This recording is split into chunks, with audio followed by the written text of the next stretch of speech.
Bom dia, que a paz do Senhor esteja com você nessa manhã de sexta-feira.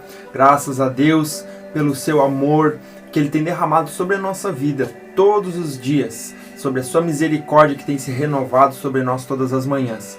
E hoje não foi diferente, a misericórdia dele se renovou sobre a tua vida. Amém? Então que você possa ser abençoado, que você possa desfrutar da alegria, da presença do Espírito Santo sobre a tua vida nessa sexta-feira, que você possa realmente ver o agir de Deus na tua vida, perceber aquilo que Deus está fazendo em você e através de você nesse dia. Amém? Graças a Deus. Seja bem-vindo em nome de Jesus e que Deus abençoe a tua vida.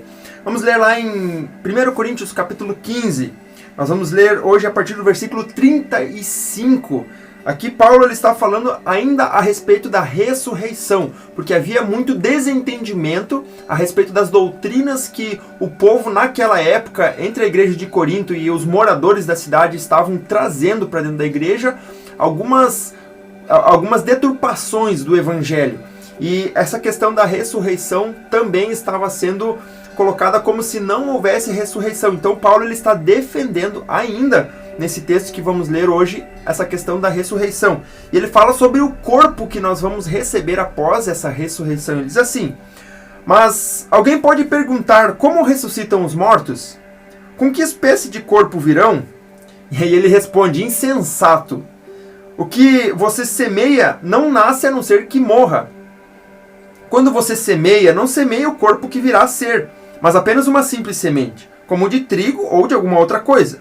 Mas Deus lhe dá um corpo como determinou, e a cada espécie de semente dá seu corpo apropriado. O que ele está querendo dizer? Que quando morre é um corpo, quando ressuscita, ou seja, quando a semente nasce, ela não é mais uma semente, mas ela se torna uma planta, ou seja, a pessoa quando morre tem um corpo, quando ela ressuscita tem outro. É diferente, e isso que Paulo está tentando explicar. E aí ele continua dizendo assim: nem toda carne é a mesma.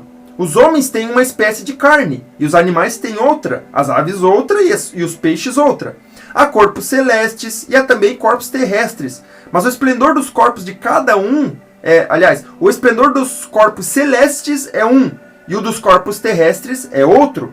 Um é o esplendor do sol, outro da lua, o outro das estrelas, e as estrelas diferentes têm, as estrelas diferem esplendor uma das outras.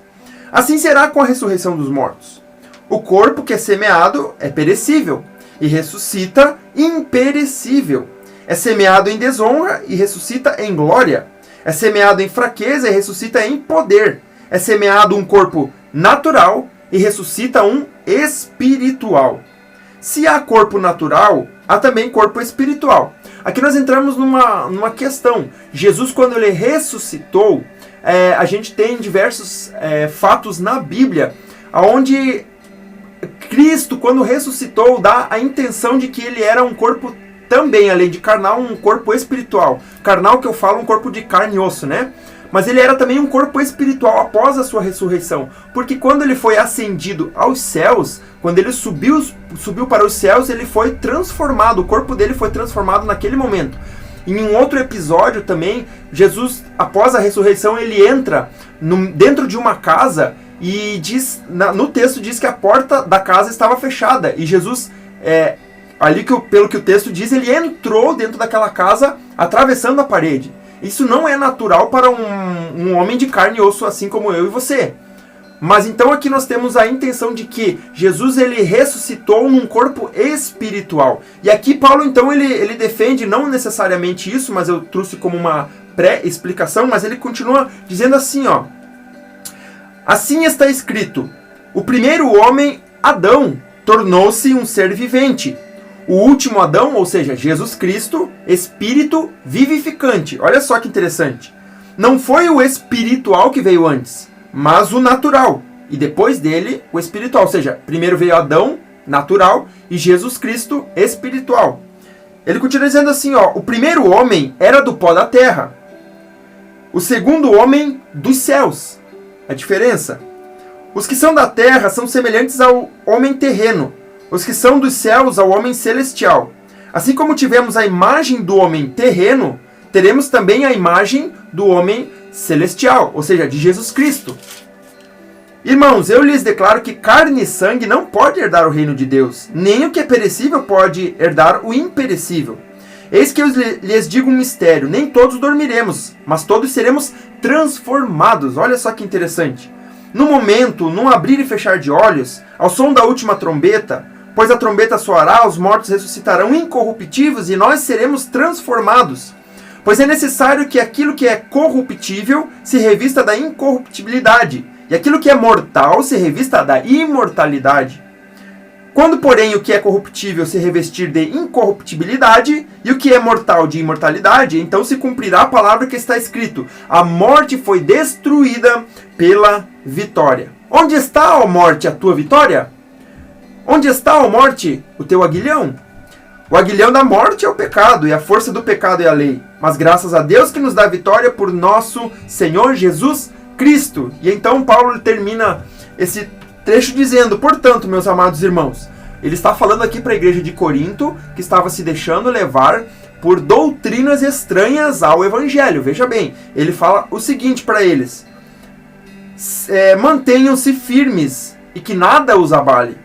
Sejam sempre dedicados à obra do Senhor, pois vocês sabem que no Senhor o trabalho de vocês não será inútil. Amém? Então aqui esse texto ele fala exatamente de que nós, quando ressuscitarmos dos mortos, nós seremos transformados, teremos um corpo glorificado. Esse corpo que nós temos aqui não será o mesmo após a ressurreição, mas nós receberemos um novo corpo, um corpo celestial, um corpo espiritual. Se eu pudesse dizer assim, um corpo espiritual, né? Assim como ele fez a distinção entre o primeiro Adão, que era um homem natural, e o segundo Adão, que era Jesus Cristo, um homem espiritual. Assim nós seremos transformados, tá bom?